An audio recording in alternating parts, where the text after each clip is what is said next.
오늘은 자신의 손으로 가족을 해친 조선의 막장 임금 시리즈의 마지막 편입니다. 사실 이 시리즈는 이 인물을 위해서 기획했다고 해도 무방한데요. 단언컨대 역대급 인성 쓰레기이자 우리나라의 발전을 약 100년 이상 후퇴시킨 장본인, 바로 인조입니다. 인조는 선조의 5번째 아들 정원군의 장남으로 왕의 피를 이은 로열 패밀리이긴 했지만 다소 소외된 그저 그런 왕실의 일원일 뿐이었습니다. 하지만 정원군은 이복형 광해군과 철천지 원수지간이었는데 그 내막은 이렇습니다. 평소 의심이 많던 광해군은 정원군의 막내 아들 능창군에게까지 역모 혐의를 씌운 뒤 유배형을 내렸고, 갖은 수모와 고초를 견디다 못한 능창군은 유배지에서 자결을 하고 말았습니다. 어린 아들을 잃은 정원군은 매일같이 술만 마시다가 화병이 도져 죽고 말았죠. 그렇게 인조는 광해군에게 복수의 칼날을 갈게 되었던 것입니다. 그러던 어느 날 마침내 인조에게 기회가 찾아왔고 1623년 인조는 반정에 성공하며 왕좌의 주인이 됩니다. 그런데 인조의 천하는 그리 오래가지 못합니다. 1636년 조선은 오랑캐라고 멸시하던 청나라에게 치욕적인 패배를 당하게 되었고, 이에 인조는 청의 황제에게 머리를 조아려야 했을 뿐 아니라 아들과 며느리까지 전리품으로 내어줘야 했죠. 소현세자와 강빈, 복림대군, 임평대군 등은 볼모가 되어 청나라의 심양으로 끌려갔는데, 세자 부부는 심양으로 향하는 길 내내 조선의 백성들에게 펼쳐진 참상을 지켜보았고, 멘탈이 가루가 된 이 상황 속에서도 좌절하는 대신 군주로서 백성을 지키는 길을 걸을 것을 다짐합니다. 먼저 강빈은 심양의 노예시장에서 조선인 포로를 구해낸 뒤 심양 근교에 농장을 세우고 그들을 그 농장에서 일하게 했습니다. 세자 부부의 열정과 조선인들의 근면성실함은 청나라의 척박한 토지마저 비옥하게 만들었고, 농장에서는 매해 많은 이득이 발생했습니다.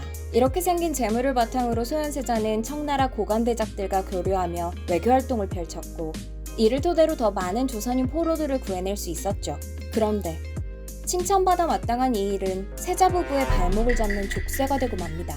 오랑캐에게 무릎을 꿇고 머리를 조아리는 망신을 당해 왕의 권위가 땅바닥에 처박힌 상황에서 소현세자의 급부상하는 인기는 인조에게 위협으로 느껴졌기 때문이죠. 게다가 당시 인조는 청나라의 청자만 들어도 피가 거꾸로 솟을 지경이었는데, 자신의 맏아들이자 조선의 국본이라는 세자가 오랑캐들과 친분을 다지고 있다고 하니 인조의 입장에서는 소현세자에게 배신감을 넘어선 증오심까지 느낄 지경이었습니다. 물론 소현세자 역시 청나라에 대한 적개심을 가지고 있었죠. 하지만 인조와 소현세자 사이에는 결정적인 차이가 있었는데, 그것은 바로 군주로서 상황을 판단하는 능력이었습니다. 소현세자는 당시 급상승 중이던 청나라의 국력을 똑똑히 목격했고, 이를 솔직하게 인정했으며 더 나아가 이를 조선에도 적용시키고 싶어 했습니다. 그는 사사로운 복수보다 나라의 안녕과 발전을 먼저 생각하는 계몽군주의 자질을 가지고 있었던 것이죠. 만약 소현세자가 무사히 조선의 왕이 되었더라면 새로운 힘과 문화, 여기에 국왕부부의 훌륭한 자질까지 더해져 조선은 강성대국을 이룰 수 있었을지도 모릅니다. 하지만 소현세자의 귀국과 함께 이 모든 기대는 물거품이 되어 사라지고 말았죠. 1644년 명나라가 멸망하자 청나라는 마침내 소현세자의 영구 귀국을 허락했고, 세자 부부는 무려 9년 만에 조선으로 돌아오는데 어쩐지 궁궐의 분위기가 이상했습니다. 적막하다 못해 싸늘한 분위기, 심지어 세자의 귀환을 축하하는 그 흔한 연회조차 열리지 않았죠. 이는 앞으로 인조가 소현세자를 배척하겠다는 것을 노골적으로 드러낸 것이었으며, 자식을 적으로 간주하는 과대망상에 빠진 아버지 아래에서 소현세자는 청나라에 있을 때보다 더 깊은 외로움을 느껴야 했습니다. 그러던 어느 날 소현세자는 시름시름 앓기 시작하더니 귀국한 지 채 3달도 되지 않아 숨을 거두고 말았는데, 당시 그의 사체에 대한 기록에는 이상한 구절이 있습니다. 세자의 몸은 전부 검은빛이었고 이목구비의 7구멍에서는 선혈이 흘러나왔다. 얼굴 색깔은 검은 헝겊과 구분할 수 없을 정도여서 마치 약물에 중독돼 죽은 사람 같았다. 여러분께서 보시기엔 어떠신가요? 독살이 의심되지 않으시나요? 인조가 소현세자를 숙청했다는 주장을 뒷받침하는 근거는 또 있습니다. 인조는 소현세자가 사망한 뒤 소현세자의 아들이 아닌 자신의 둘째 아들인 복림대군을 다음 세자로 책봉하는데, 당시 소현세자의 장남, 즉 원손이 이미 10살이었기 때문에 이는 신하들의 엄청난 반발을 사게 됩니다.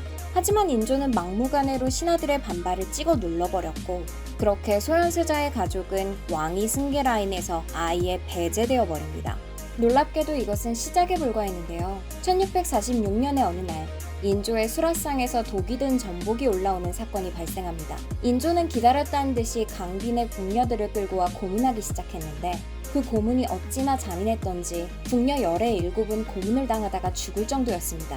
그런데도 누구 하나 강빈에 대해 나쁜 말을 하지 않았고 끝내 증거가 나오지 않자 인조는 강빈에게 누명을 씌우기로 합니다. 강빈은 심양에 있을 때 감히 용포를 만들고 요즘은 문안도 잘 오지 않는다. 이것으로 봤을 때 독살 시도는 강빈이 저지른 일이다. 그러니 강빈을 사형시켜라. 이런 말도 안 되는 임금의 주장에 당황한 신하들은 이렇게 말했습니다.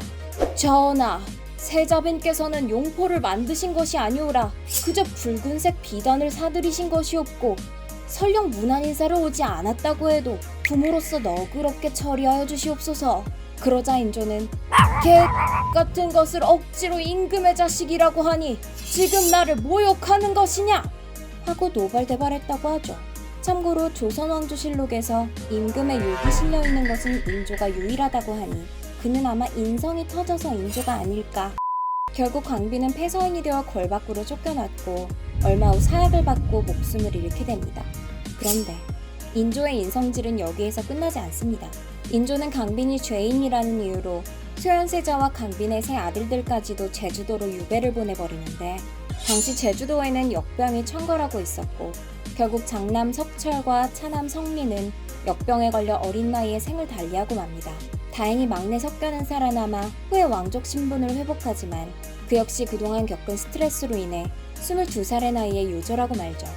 결과적으로 자신의 손으로 아들과 며느리, 손자들까지 죽여버린 인조. 그는 정말이지 상상하기 힘든 수준의 폐륜을 저지른 잔인한 악마인데요.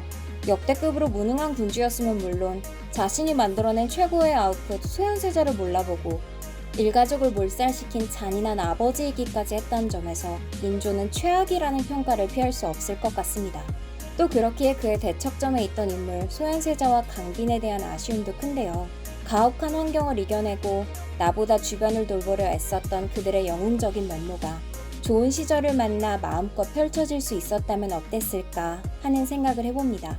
영상이 재미있으셨다면 구독과 좋아요 부탁드리겠습니다.